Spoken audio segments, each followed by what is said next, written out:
Telugu cinema హిస్టరీలో glamour show చేయకుండా కేవలం తన నటనతో కట్టుబొట్టుతో కోట్లాది మంది ప్రేక్షకుల గుండెల్లో స్థానం సంపాదించుకున్న ఏకైక నటి సౌందర్య. మహానటి సావిత్రి గారి తర్వాత మళ్లీ ఆ స్థాయి గౌరవాన్ని అందుకున్న నటి ఆమె. కానీ విధి ఆడిన వింత నాటకంలో ఆమె చాలా చిన్న వయసులోనే మనల్ని విడిచి వెళ్లిపోయారు. ఈ రోజు మనం టాలీవుడ్ ఎవర్ గ్రీన్ మహానటి సౌందర్య సినీ ప్రయాణం, ఆమె సాధించిన విజయాలు మరియు ఆమె జీవితంలోని చివరి క్షణాల గురించి పూర్తి వివరంగా మాట్లాడుకుందాం. సౌందర్య అసలు పేరు సౌమ్య సత్యనారాయణ.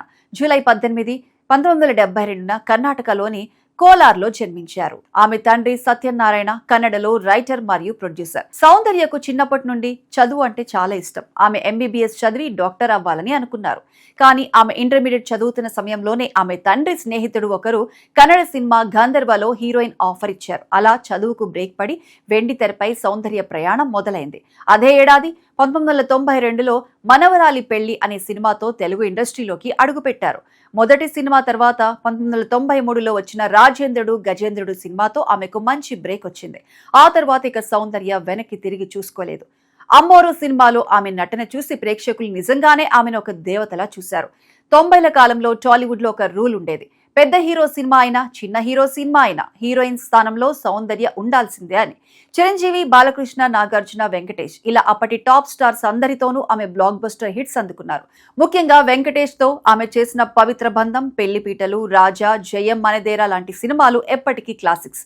కేవలం తెలుగులోనే కాదు, తమిళ్, కన్నడ, మలయాళంలో కూడా ఆమె స్టార్ హీరోయిన్ గా వెలిగారు.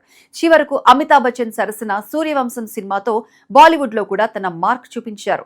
సౌందర్య కేవలం గ్లామర్ రోల్స్ లేదా రెగ్యులర్ కమర్షియల్ సినిమాలు మాత్రమే చేయలేదు.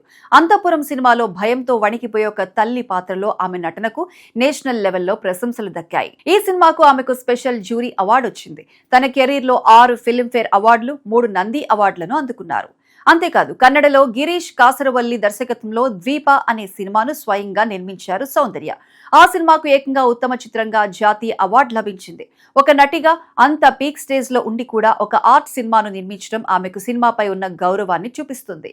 2003వ సంవత్సరంలో సౌందర్య తన చిన్ననాటి స్నేహితుడు సాఫ్ట్వేర్ ఇంజనీర్ అయిన జిఎస్ రఘు గారిని వివాహం చేసుకున్నారు. పెళ్లైన తర్వాత సినిమాలను కాస్త తగ్గించారు. అది 2004 ఏప్రిల్ 17వ తేదీ. అప్పట్లో ఎన్నికల ప్రచారం కోసం బీజేపీ పార్టీ తరపున కరీంనగర్లో మాట్లాడడానికి ఆమె బెంగళూరులోని జక్కూరు ఎయిర్పోర్ట్ నుండి బయలుదేరారు. ఆమెతో పాటు ఆమె అన్నయ్య అమర్నాథ్ కూడా ఉన్నారు. కానీ దురదృష్టవశాత్తు హెలికాప్టర్ టేకాఫ్ అయిన కొన్ని సెకండ్లకే 100 అడుగుల ఎత్తులో సాంకేతిక లోపం వల్ల పేలిపోయింది. ఆ ప్రమాదంలో సౌందర్య అక్కడికక్కడే కన్నుమూశారు. అప్పటికి ఆమె వయసు కేవలం 31 సంవత్సరాలు మాత్రమే. ఇంకా బాధాకరమైన విషయం ఏంటంటే ఆ సమయంలో ఆమె 5 నెలల గర్భవతి.